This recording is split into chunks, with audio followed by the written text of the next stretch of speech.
para gravar aqui, tá?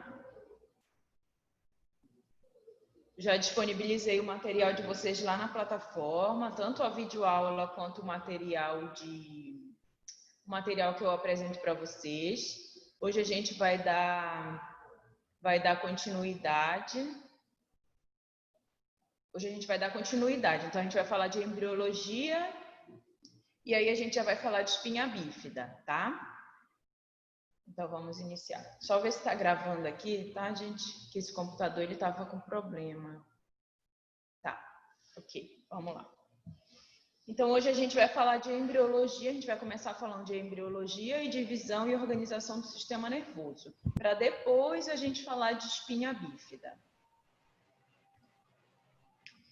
Então a gente sabe que inicialmente ninguém já nasceu completamente formado, né? A gente entra em desenvolvimento. Então, inicialmente, quando a gente ainda está em desenvolvimento, quando a gente ainda é um embrião, a gente vai ter o surgimento dos primeiros neurônios. E eles vão surgir na superfície externa do organismo. Então, ele não é uma estrutura interna. Então, logo quando a gente começa a se desenvolver, a gente tem nossa parte neuronal, né? Quando a gente teve os primeiros neurônios, eles surgiram principalmente na superfície externa dos organismos. Então, esse neurônio, ele conseguia receber os estímulos, tá? Porque eles eram superfícies externas. Então, eles estavam localizados na parte externa e tudo que era frio, calor, toda essa recarga externa, eles conseguiam processar porque eles já estavam numa superfície externa. Quando a gente tem a formação do embrião, a gente já vai ter o que a gente chama dos folhetos embrionários. E aí a gente vai ter uma estrutura que é chamada de ectoderma, e essa estrutura, o ectoderma, ela vai originar o sistema nervoso. Então, inicialmente a gente vai ter uma estrutura e essa estrutura ela vai originar o sistema nervoso, ok? Então a gente vai ver aqui numa figurinha mais detalhadamente, tá? Então, inicialmente a gente tem essa estrutura que a gente chama de ectoderma, tá? Esse ectoderma, ele vai ter uma outra estrutura que vai ser chamada de placa neural, tá? Lembrando que essa placa neural, ela geralmente vai surgir a partir do 20º dia de gestação, aproximadamente. Opa! Alguém quer falar? Julie? Você pode pôr no silencioso, por favor? Tá? Então, assim, a gente vai ter, né, o nosso ectoderma, e quando a gente estiver lá pelo 20º dia de gestação, a gente vai ter o surgimento da placa neuronal, tá? Que é essa estrutura aqui que vocês estão vendo. Essa placa, ela vai crescer progressivamente e vai formar o sulco neural. Então, quando a gente começa a ter uma invaginação dessa placa, tá? Inicialmente ela tem apenas uma curvatura. Em seguida, ela vai dar origem ao sulco neural, tá? E aí ela vai começar a se desenvolver cada vez mais. Então, à medida que ele se desenvolve, esse sulco neural, ele vai ficando cada vez mais espesso, tá? E cada vez mais profundo, até ele formar o que a gente chama de goteira neural. A gente tem a goteira neural e em seguida a gente tem a crista neural, certo? Mais lá na frente, quando a gente já tem um embrião mais formado, opa, deixa eu ver se eu consigo silenciar todo mundo, só um instantinho. Deixa eu ver se eu consigo desativar o som. Pronto. Tá? Pronto, desativei, tá bom? E em seguida,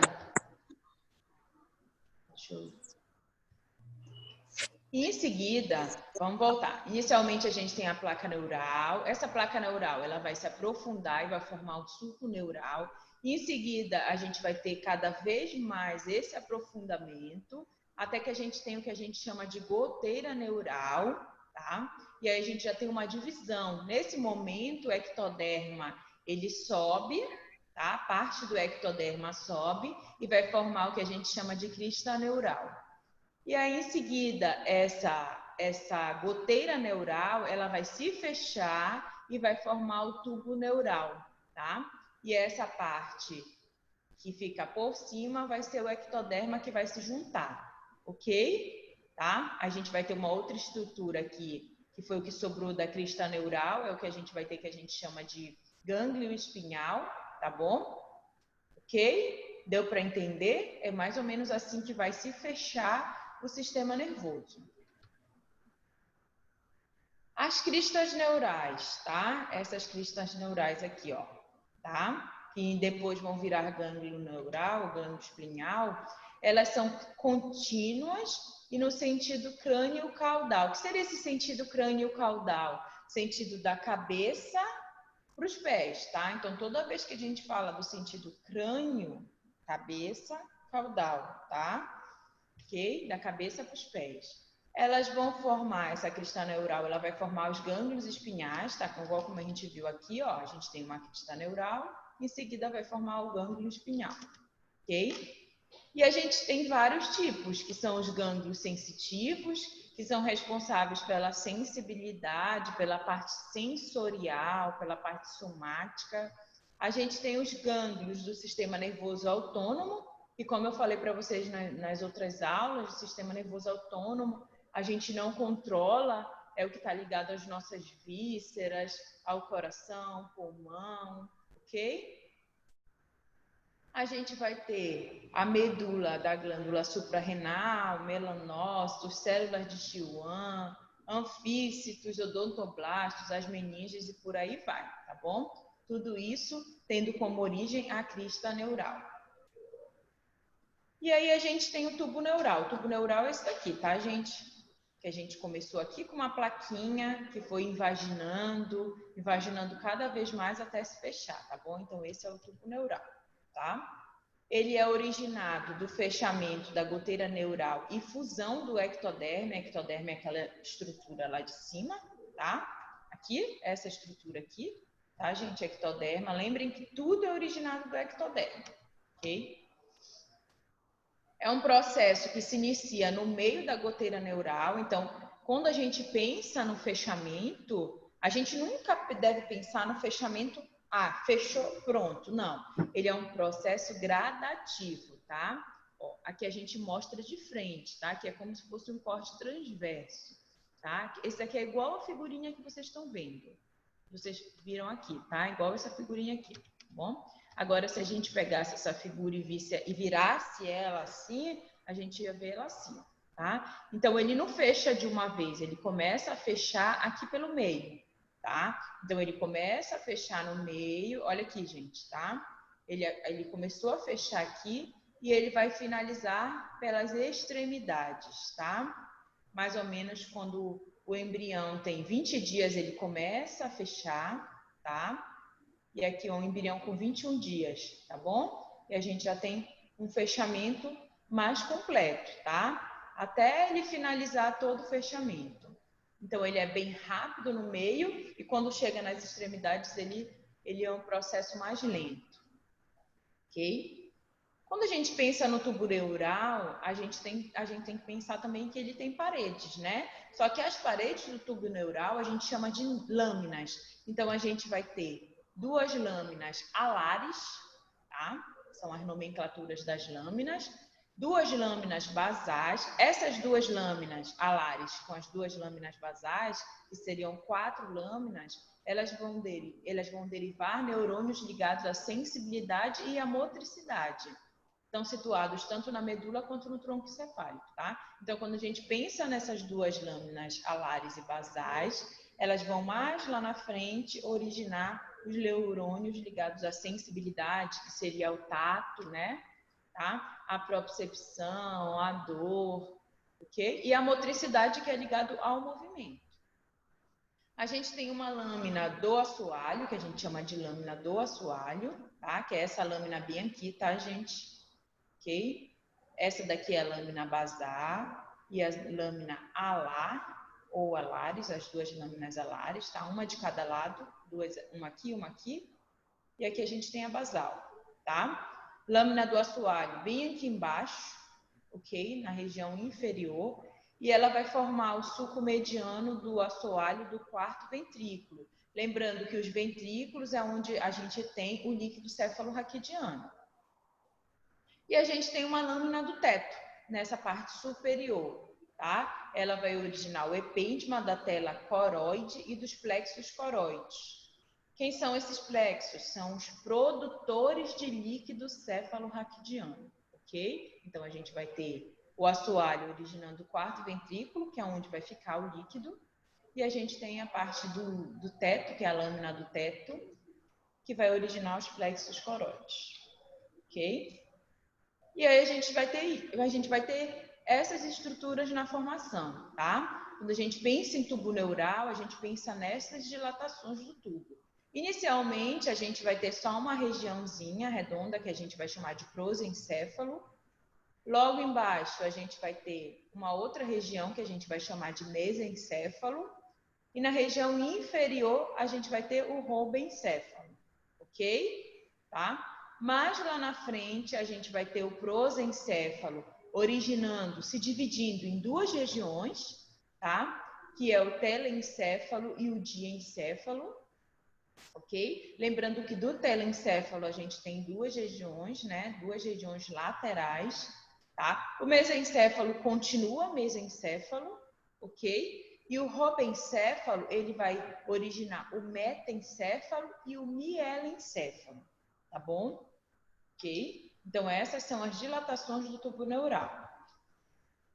O tubo neural, ele é caracterizado por uma cavidade, né? Ele tem uma região que a gente denomina de cavidade, tá? Aquela parte que eu mostrei para vocês, né? Ele começa a se fechar e vai formando uma cavidade. Nessa cavidade, a gente vai ter algumas estruturas, tá?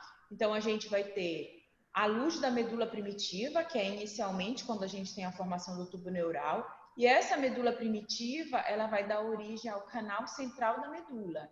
Então, toda essa parte interna da medula espinhal, ela originou do que a gente chama de luz da medula primitiva. A gente vai ter uma cavidade dilatada do robencéfalo, aqui, tá, gente? O robencéfalo, ó, uma cavidade dilatada do robencéfalo, que vai dar origem ao quarto ventrículo, ok?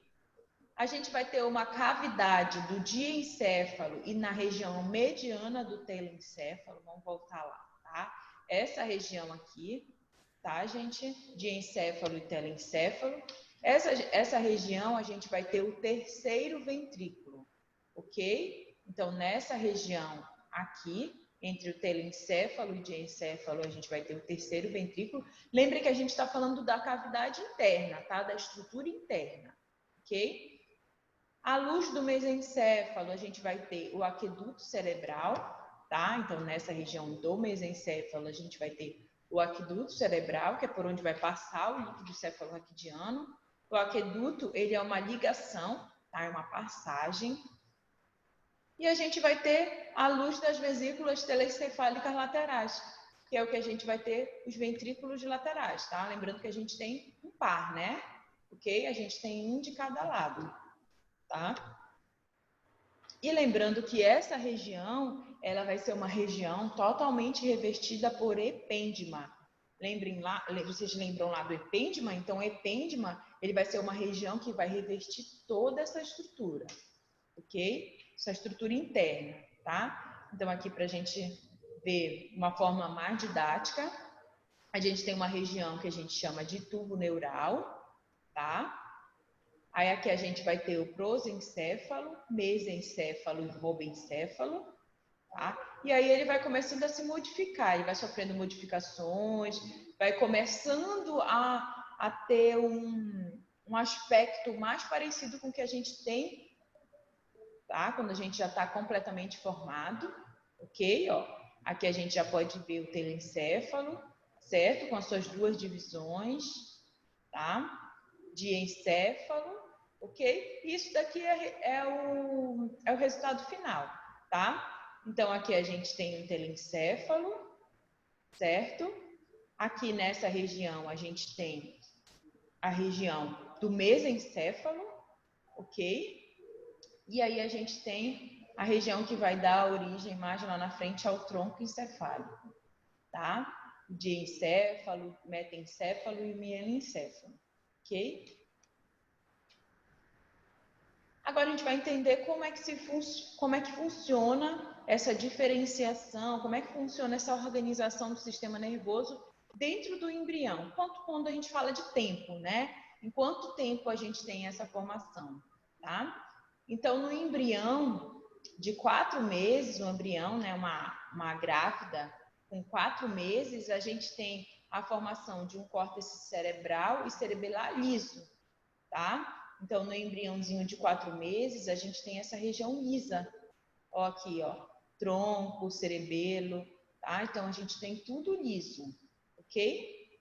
Quando a gente começa a expandir, né? Quando realmente começa a se diferenciar, a expandir, a gente já vai começando a ter o que a gente chama da presença dos sulcos e giros, tá? Então, percebam aqui que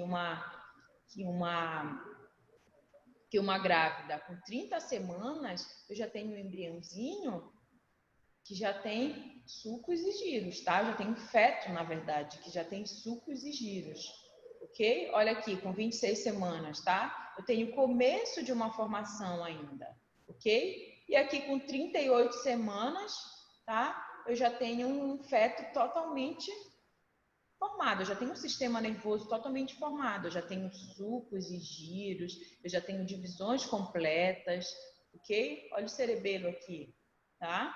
Então, com 38 semanas, eu já tenho um feto completamente, com o sistema nervoso completamente formado, tá? E como é que esse neurônio ele vai migrar? Como é que ele vai assumir a posição dele? Como é que eu vou ter neurônios que vão estar na região frontal, neurônios da região occipital? Como é que vai ser essa formação? Tá? Como é que eles vão migrar? Como é que é essa proliferação deles? Então, a gente vai ter células que a gente chama de células precursoras dos neurônios, que começam a se dividir. Então, essas células que são precursoras de neurônio são células que vão originar neurônios.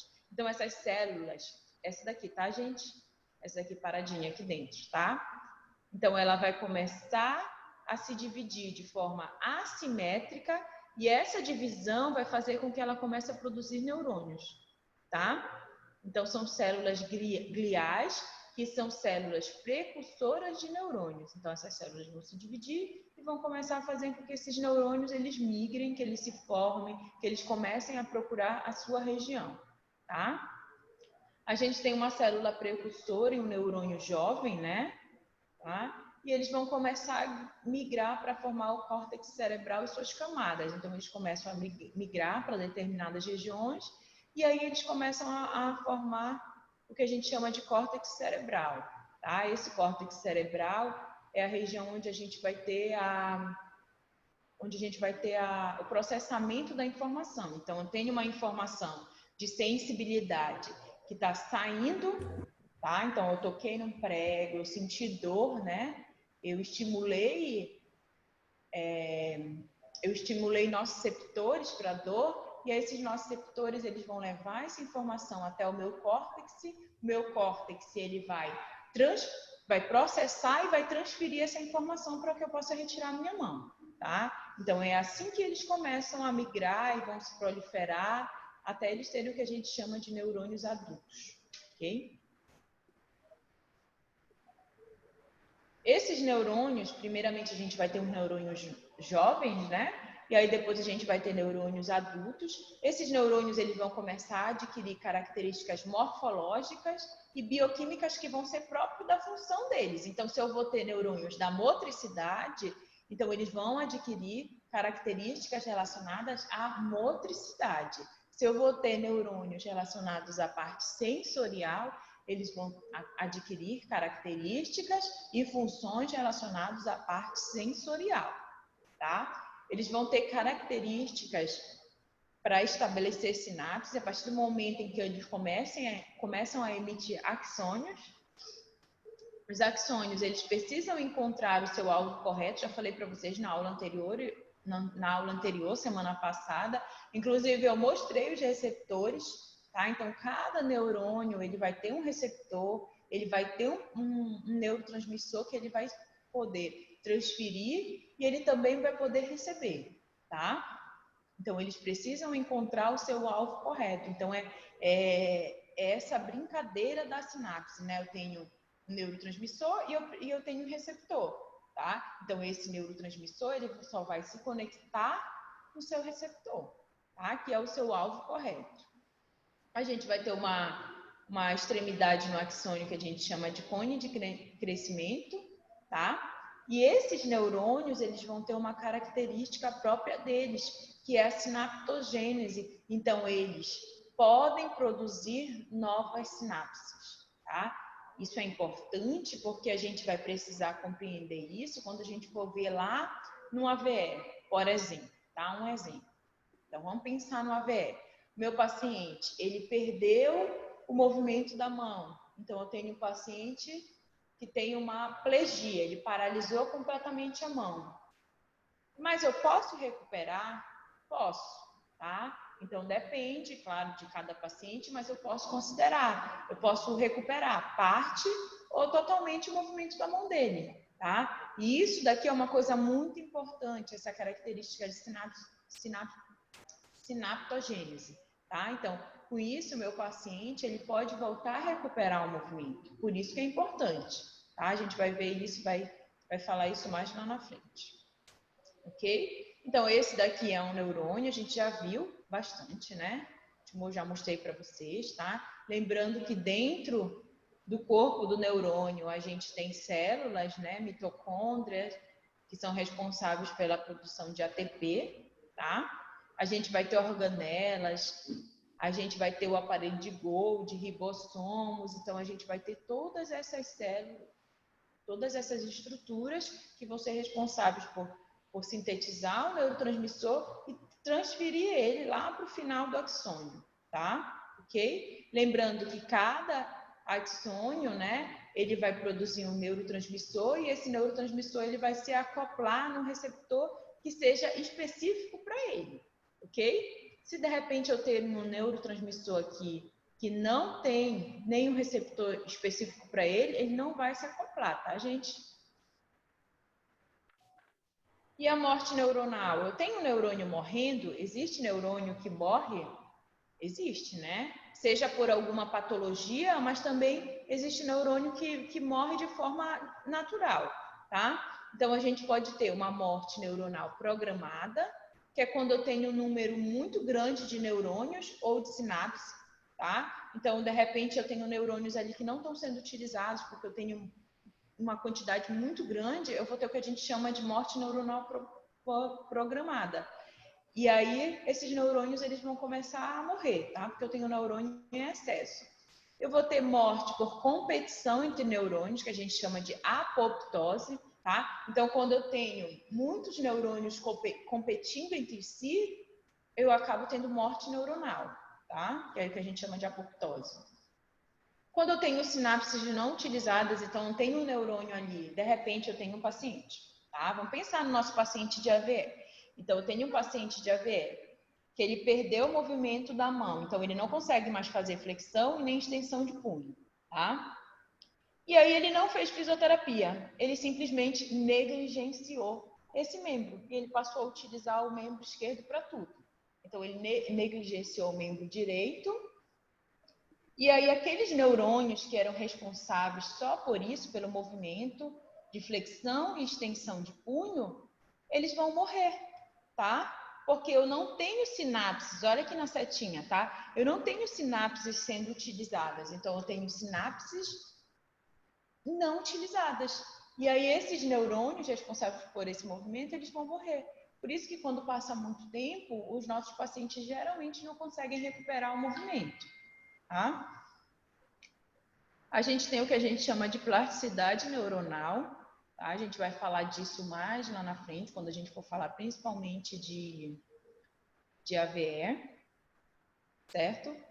E a gente também tem morte neuronal, porque o nosso cérebro ele continua crescendo até o início da puberdade. Então, como eu mostrei para vocês aqui, um embriãozinho de 38 semanas, ele já tem toda a estrutura formada, giros e sucos? Sim, mas ele continua em desenvolvimento. Por isso que o bebê ele está em constante desenvolvimento, tá? É por isso que a criança, a gente precisa estimular. Se eu tiver duas crianças, dois bebês, que nasceram no mesmo tempo, sem nenhuma patologia, e eu tenho uma criança que a mãe e o pai, eles estimulam o desenvolvimento, ele botam a criança no chão, num tapete, bota para engatinhar. Eu tenho uma outra criança que eles não estimulam o desenvolvimento, essa criança fica só deitada, não há esse estímulo, eu vou ter dois desenvolvimentos completamente diferentes. Tá?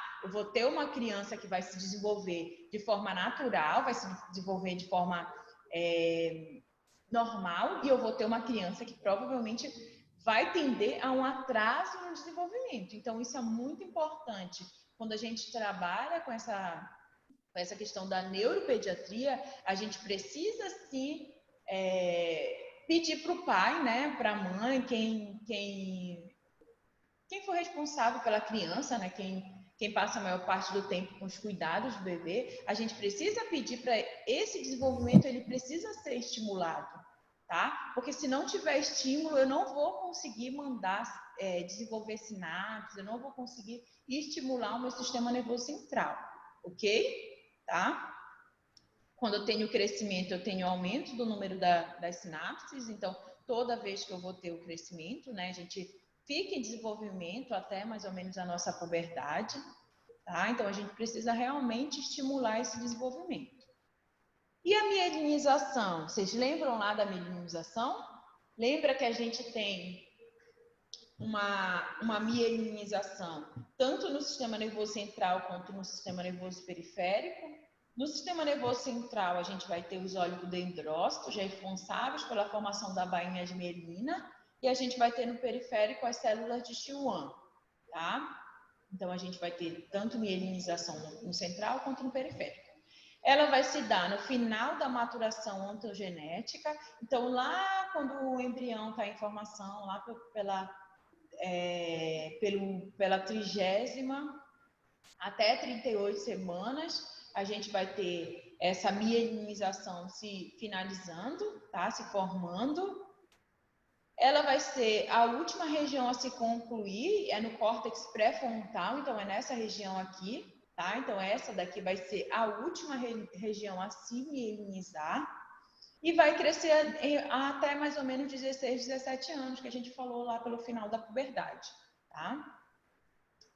Sendo que no lobo frontal, na região frontal, ela vai se concluir até os 30 anos, tá? Então, a gente fica em constante processo de mielinização, ok? Formação e desenvolvimento do sistema nervoso central. Então, a gente sabe que existem fatores que podem influenciar nesse desenvolvimento do sistema nervoso, no feto, no embrião, tá? Então, quando a mulher está grávida, existem fatores que podem sim vir a afetar o embrião que está dentro da grávida, da mulher, tá? Dentre esses fatores, a gente tem as substâncias teratogênicas, que são as substâncias capazes de causar mutações no bebê. A gente tem as irradiações, tá? Então, raio-x, tomografia, entre outros também, podem vir a afetar o desenvolvimento. A gente tem alguns medicamentos, tá? A gente tem a grávida, ela fica muito restrita à questão de medicamentos, então são poucos medicamentos que podem realmente ser feitos nas mulheres grávidas, e assim, e é muito avaliada a questão do risco-benefício. Então, até quando eu posso fazer um medicamento numa paciente que vale a pena o risco, tá bom? A ingestão de álcools e drogas também, tá? Podem vir a influenciar o desenvolvimento. Ah, professora, eu conheço uma mãezinha que ela não sabia que ela estava grávida e ela continuou bebendo até mais ou menos uns 5, 6 meses. E não aconteceu nada. Sim, a gente tem a questão do que pode, né? Fatores que podem afetar, tá bom? Não quer dizer fatores que irão afetar, então a gente não tem como afirmar, mas são fatores que podem vir a afetar, tá?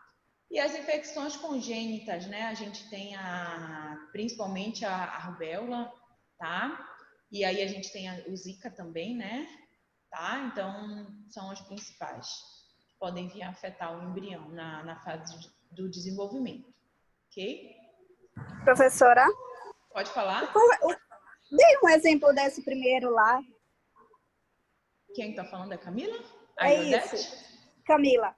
A Camila, tá. Isso. Qual é o exemplo, Camila? Volte o slide anterior, por favor. Vá. Esse substâncias teratogênicas. Substâncias teratogênicas, tá? Então, a gente pode ter aí o Citotec, tá bom? Tá? Que também está incluso em alguns medicamentos. Uhum, tudo bem, obrigada. Tá bom? E também a gente também se encaixa aqui em alguns medicamentos, tá? Substâncias teratogênicas, a gente tem o medicamento que é utilizado ele não é um medicamento abortivo, mas tem muitas mulheres que acabam utilizando ele como um abortivo, tá? Ok? Aí a gente precisa entender que quando eu tenho alteração no desenvolvimento do embrião, tudo vai depender de qual trimestre de gestação eu vou ter essa alteração, tá? Qual é o trimestre? Então, a gente tem 3 trimestres, né? Durante a gestação, então a gente caracteriza como 3, 6, 9, tá? Então, no primeiro trimestre, que vai do 1 até o terceiro mês, ok? A gente tem uma fase de proliferação neuronal. É essa fase aqui, tá, gente? É uma fase extremamente importante, porque é o momento em que as células gliais, elas estão, algumas células precursoras de neurônio, é o momento que está se formando o neurônio. E que esse neurônio que está sendo formado, ele está migrando, tá? Então, é um momento extremamente importante. Ok? Então, se eu tiver alguma alteração no desenvolvimento nesses 3 primeiros meses, por isso que a gente fala que esses 3 primeiros meses, eles são meses críticos, então a gente tem que tomar muito cuidado, tá? O meu pode vir, tá, gente? Não é que vá, não é certeza, tá? Mas eu vou reafirmar de novo que pode vir a ter problema no desenvolvimento, tá? Se for nessa fase de 1 a 3, as chances maiores é que o meu paciente ele tenha uma redução de número de neurônios. Por que eu vou ter essa redução de número de neurônios? Porque é uma fase em que eu teria uma constante proliferação e desenvolvimento neuronal, tá? E aí o meu paciente ele vai tender a uma microcefalia, tá? Então, geralmente, se eu tenho alguma alteração, aí a gente tem o Zika, né? Tá? Lembra lá que os nossos pacientes, os nossos bebezinhos, a mãezinha que teve Zika durante a gestação, muitos deles, eles nasciam com microcefalia, tá? Então, provavelmente foi algum problema no desenvolvimento do sistema nervoso central do primeiro ao terceiro mês de gestação, tá? Quando eu tenho alguma alteração no desenvolvimento a partir do segundo trimestre, que vai do terceiro até o nono, tá? A partir do terceiro mês até o nono, ok? Eu geralmente vou ter redução do número de sinapses e quadros de atraso no desenvolvimento motor, tá? A gente não se fala mais, eu vou até mudar antes de enviar para vocês, tá? A gente não fala mais, a gente fala de atraso no desenvolvimento, não se fala mais de retardo mental, tá bom? Então, a gente vai ter uma criança que vai ter um atraso no desenvolvimento neuromotor, tá? Por quê? Porque essa é uma fase de organização. É o momento que os neurônios eles já proliferaram, tá? A gente já passou essa fase da proliferação e eles estão se reorganizando, eles estão se organizando, tá? Então, a gente vai ter neurônios responsáveis pela motricidade, neurônios pela parte sensorial, pela parte cognitiva, e talvez ali naquele momento possa ter tido alguma alteração no desenvolvimento. E aí eu já vou ter geralmente quadros de atraso no desenvolvimento. É mais fácil de tratar? Sim, porque a gente sabe que quando o bebê nasce, a gente consegue, se a gente der bastante estímulo, a gente consegue reverter ou diminuir essa questão do atraso no desenvolvimento. Claro que isso vai depender muito do atraso, tá? Ok? Então, é um momento em que a gente tem sinapses, né? A gente vai ter uma redução do número de sinapses, e aí, se a gente tem uma redução do número de sinapses, a gente tem pouca resposta. Se a gente tem pouca resposta, a gente vai tender para o quadro de atraso no desenvolvimento, tá bom? Aí a gente vai ver aqui os defeitos do fechamento do tubo neural, tá? Então, a gente precisa de um tubo neural, ele tenha um fechamento até 22 dias de gestação, tá? Então, lá pelo 22º dia, geralmente a gente vai ter o fechamento da goteira neural, a gente vai ter o nosso tubo neural completamente fechado, tá? Quando esse tubo não fecha, o que vai acontecer quando o meu tubo não fecha? Tá? Então, vamos voltar lá na nossa figurinha do tubo, tá? Então, eu vou ter mais ou menos 22 dias, o fechamento completo até aqui, tá, gente? Fechamento completo do meu tubo neural, tá? E aí, embrião com 21 dias. Quando esse tubo não fecha, tá? O que a gente vai ter quando eu tenho algum pedacinho dele aberto? A gente vai ter o que a gente chama de espinha bífida, tá? Ela ocorre de 1 em a cada 500 nascimentos, ok? Então, ela não é tão comum assim, tá? A gente pode ter as espinhas bífidas do tipo mielomeningoceles ou meningoceles, tá? A gente vai falar disso na nossa aula de espinha bífida. Vamos ver se vai dar tempo de falar dela hoje, senão a gente fala na quarta-feira, tá bom? Então, a gente vai ter esses dois tipos, tá? E ela vai ser na parte posterior, na região posterior da costa, né? Tá?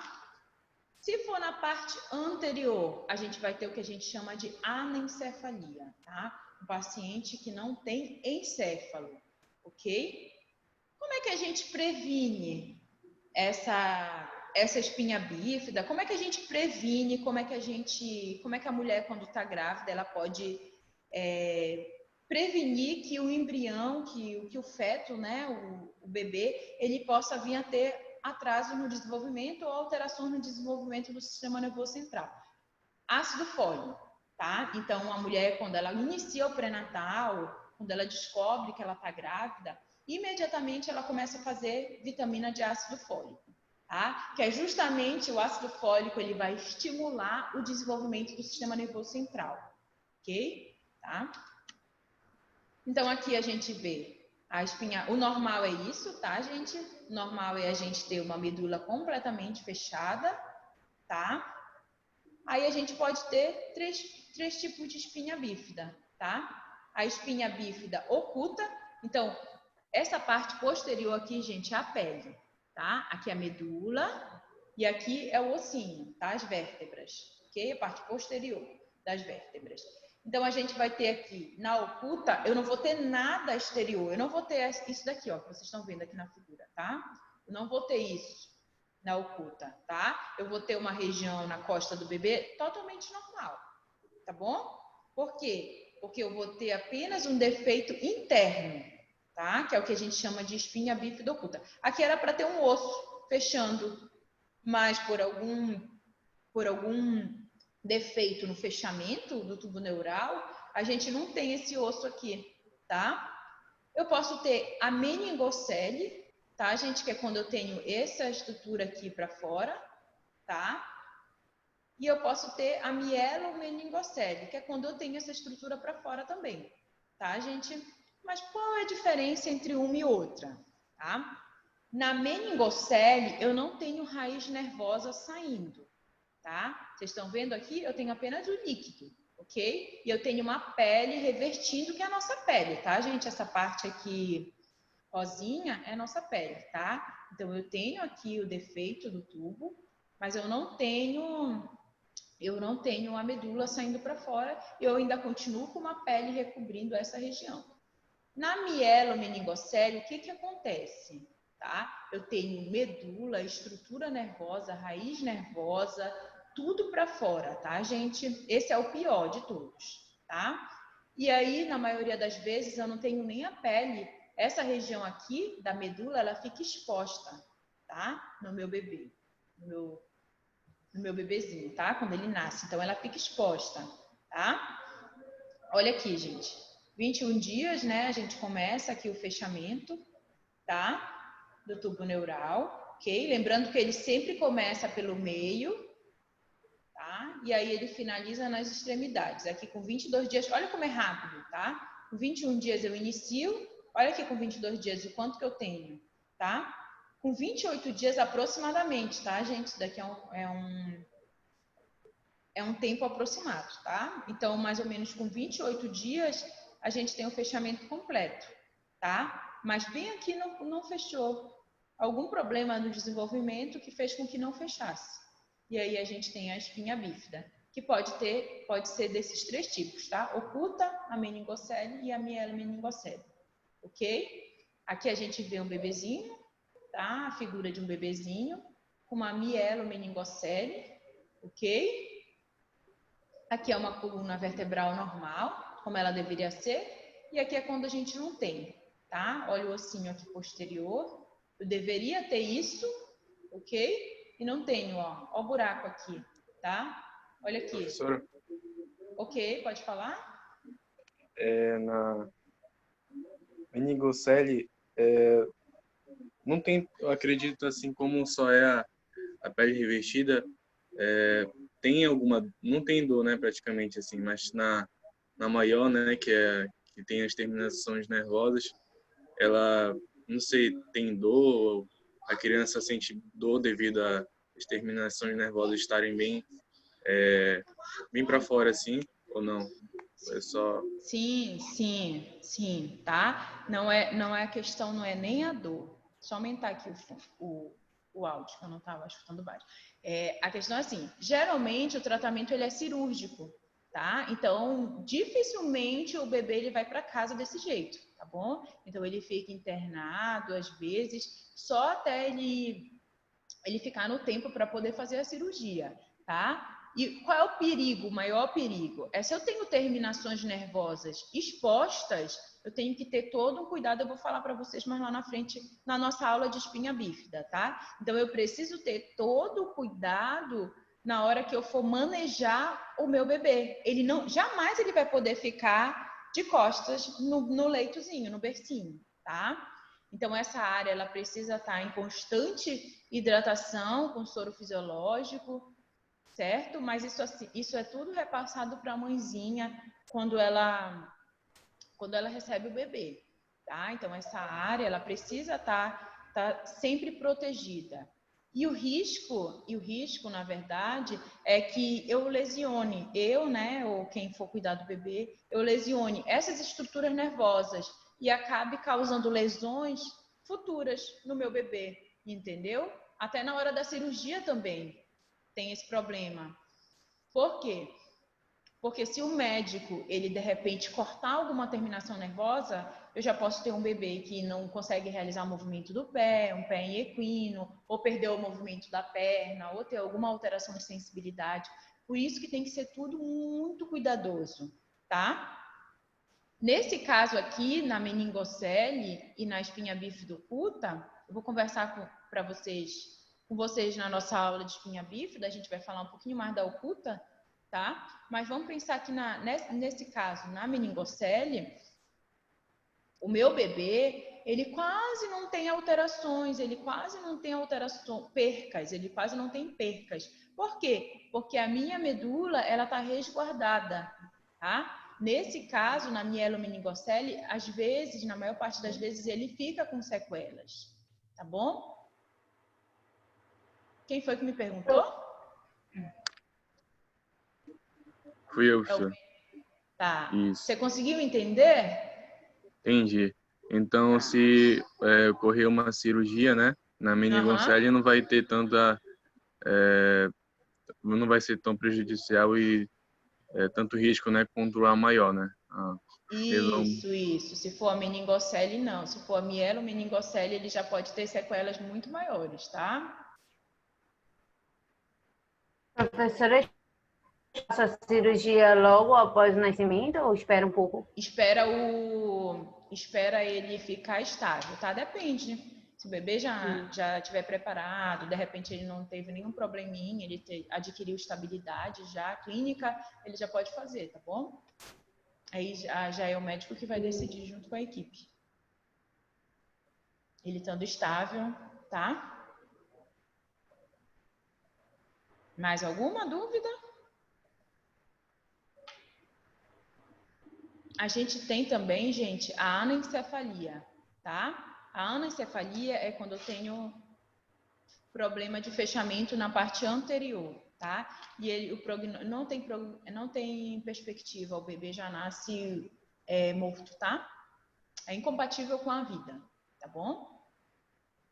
O feto já nasce morto, bebê, o embrião. É identificado na barriga da mãe ainda, professora? É identificado, tá? A espinha bífida é identificado na barriga da mãe, tá bom? Se a mãezinha fizer todo o pré-natal direitinho, eles conseguem identificar. E aí, como eles identificam na barriga da mãe, eles já se preparam para o nascimento, tá? Porque durante o nascimento, na hora de fazer o parto, aí já vai tentar minimizar os possíveis... A questão, né, de lesionar as raízes nervosas, tá bom?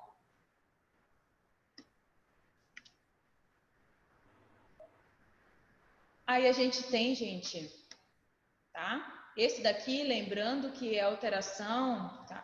Ó, primeiro trimestre de gestação, tá, gente? A espinha bífida. Quando a gente fala a partir do segundo, tá? A gente já tem alterações de migração neuronal. Como é que a gente pode ver na nossa... Quem for trabalhar aí com neuropediatria, tá? Como é que a gente pode ver na nossa criança, né? No nosso bebê, tá? Então, a gente vai ter um exame de ressonância, tá? A gente vai ter a formação do que a gente chama de neurônios ectópicos, certo? Então, olha aqui, tá? Essa região aqui que a gente está observando é o que a gente chama de neurônios ectópicos. Era para ter neurônio aqui? Não, tá? A gente não tem neurônio na substância branca. Na verdade, a gente não tem corpo de neurônio, tá? Que é o que dá aquela característica mais escura a essa região aqui, tá? Então, a gente não deveria ter, mas a gente tem a presença dos neurônios ectópicos, tá bom? Tá? Ele tem um potencial epileptogênico, então, alguns pacientes, eles podem sofrer epilepsias, né? Pode sofrer convulsões, tá? Então, a gente tem muita criança de paralisia cerebral que eles têm, de repente, assim, eles estão bem, aí eles podem sofrer convulsão, tá? Então, os pais, eles precisam ser bem orientados com relação a isso, tá bom? E aí, atraso no desenvolvimento, tá, gente? Ou paralisia cerebral. A gente tem muita criança, tá? Pelo menos eu trabalhei 1 ano só com neuropediatria e deixa eu ver, se eu fosse quantificar, 80% dos meus pacientes eram pacientes de paralisia cerebral, tá? 80% dos meus pacientes que eu atendia na clínica eram paralisia cerebral, tá bom? Então, a gente tem muito. Aí, os outros eram algumas síndromes, a hidrocefalia também, ok? E eu tinha pacientes também de mielomeningocele, mas a maioria era paralisia cerebral. Quanto à divisão do sistema nervoso, né? Uma vez que o nosso sistema nervoso ele já está formado, tá? A gente tem algumas divisões, se vocês forem estudar ou pesquisar nos livros, que vão levar em considerações os critérios anatômicos, então a anatomia, tá? E os critérios funcionais, tá bom? Então são basicamente esses 2 tipos, os anatômicos e os funcionais. A gente vai falar mais dos anatômicos, porque ele é o mais utilizado, tá? Mas a gente também fala dos outros critérios. Então, se vocês forem estudar, vocês vão encontrar basicamente essa divisão, sistema nervoso central e sistema nervoso periférico, que eu inclusive já até falei para vocês na semana passada, tá? No sistema nervoso central, a gente tem o encéfalo, que é dividido em cérebro, cerebelo e tronco, e o tronco, por sua vez, é subdividido em mesencéfalo, ponte, bulbo, e a gente tem a medula espinhal. Tudo isso faz parte do sistema nervoso central, tá? Além disso, a gente tem o sistema nervoso periférico, que a gente tem os nossos nervos, que são divididos, critérios anatômicos, tá, gente? Em espinhais e cranianos, tá? Porque espinhais são os que saem da medula espinhal e os cranianos saem da região craniana. A gente tem também os gânglios e as terminações nervosas. Já vimos também na aula passada, tá? Então, o sistema nervoso central, ele está guardado dentro do esqueleto axial, tá? Então, ele fica completamente protegido, ó, tá? Então, a gente tem uma região toda protegida, né? Então, foi tudo muito bem planejado, muito bem feito. Então, como é uma estrutura muito importante, né? Responsável por toda a nossa movimentação, sensibilidade, cognição. Então, o nosso sistema nervoso central, ele é praticamente responsável por tudo. Se eu estou falando agora, se eu estou escutando vocês, se vocês estão me entendendo, é o sistema nervoso central que está atuando, tá? E aí a gente tem o nosso sistema nervoso periférico, que ele está fora do esqueleto axial, tá? A gente pode observar aqui, ok? E aí a gente tem os nossos axônios, os nossos prolongamentos que vão formar os nervos. Aí as terminações nervosas. O encéfalo, ele fica protegido dentro do crânio, tá? E ele é dividido em cérebro, cerebelo e tronco encefálico. Eu estou passando mais rápido porque a gente já viu isso semana passada, tá bom? E a medula, ela fica dentro do canal vertebral, por isso que ela fica bem protegida. O encéfalo, ele é redividido, tá? Então, o encéfalo, ele pode ser dividido em telencéfalo, diencéfalo, tá? Esses dois aqui, o telencéfalo e o diencéfalo, eles são o cérebro, tá? Então, essa região vermelha e verde é o cérebro, tá? Em seguida, a gente tem o mesencéfalo, a ponte e o bulbo, que juntos formam o tronco encefálico, tá? E aí a gente tem o nosso cerebelo. Os nervos, se a gente fosse ver no nosso cadáver, né?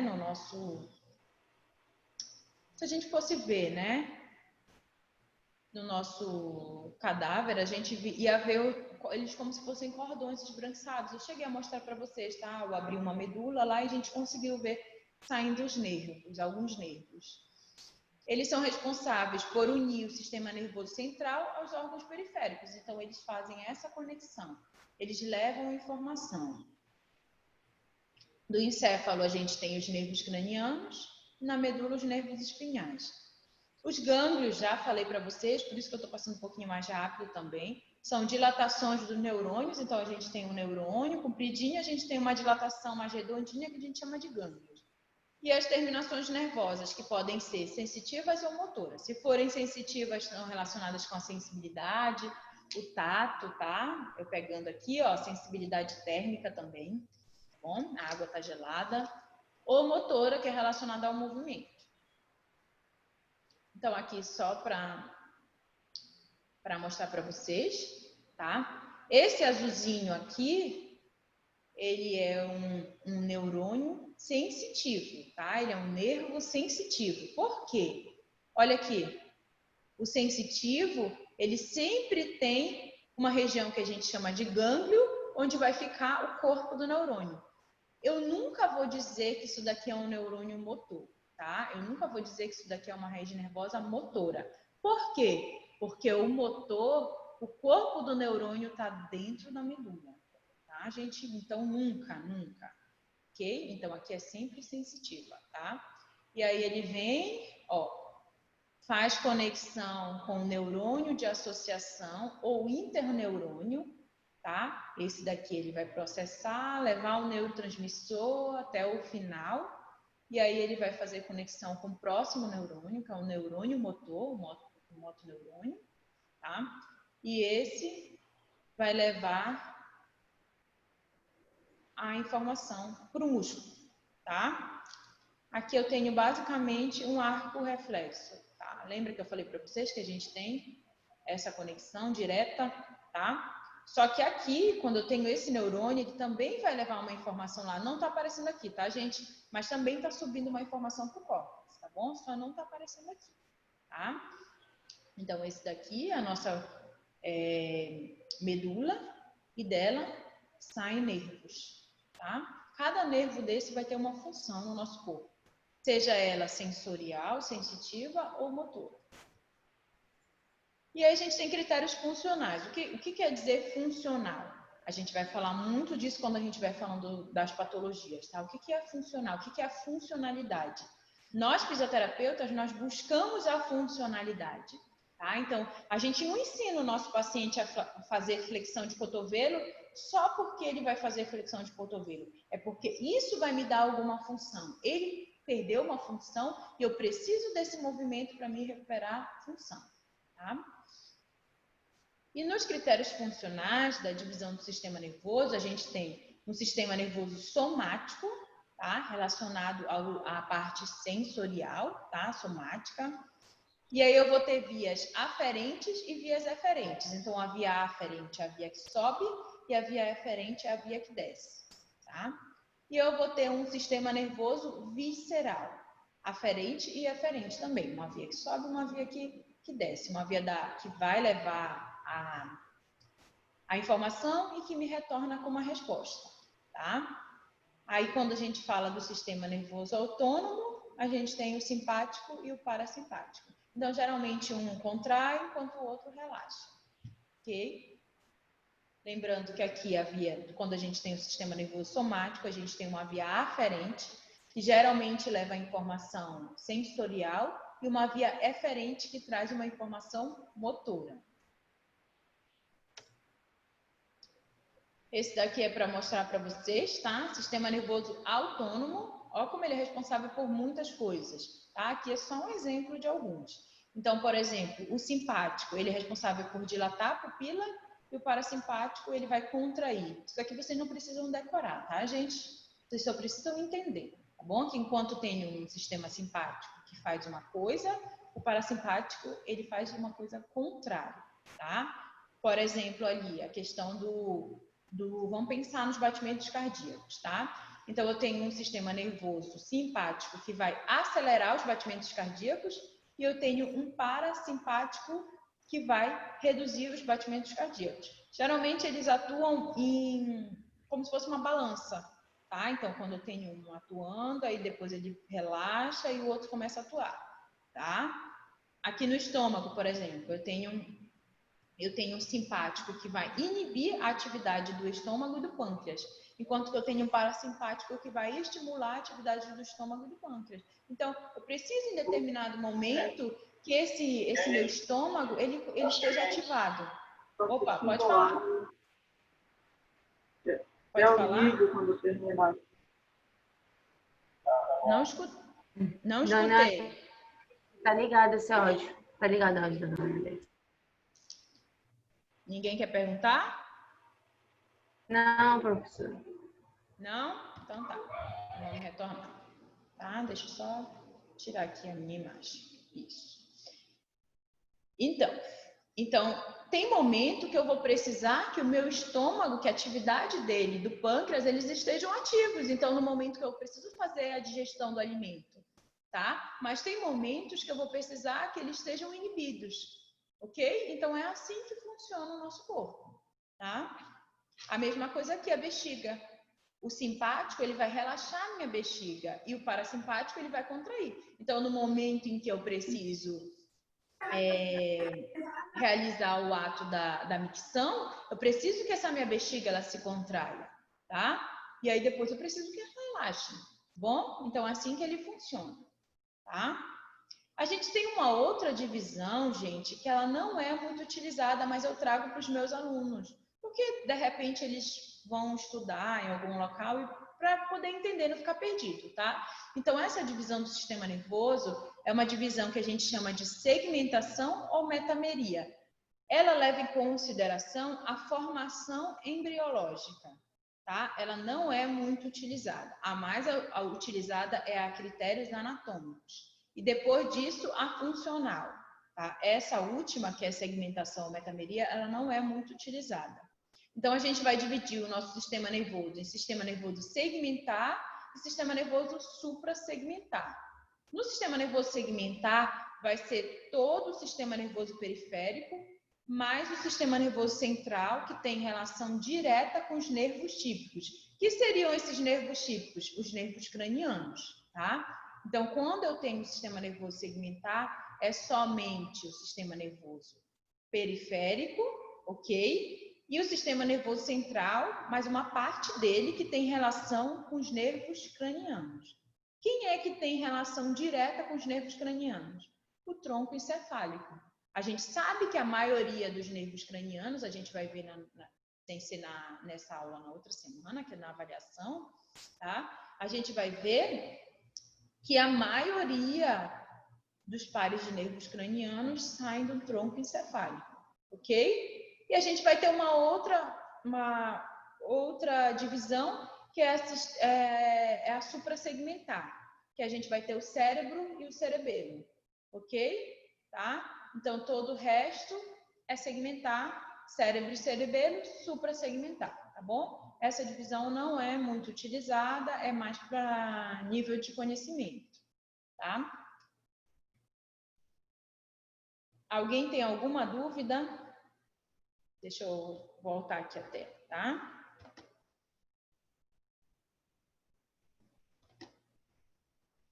Gente, alguém tem alguma dúvida?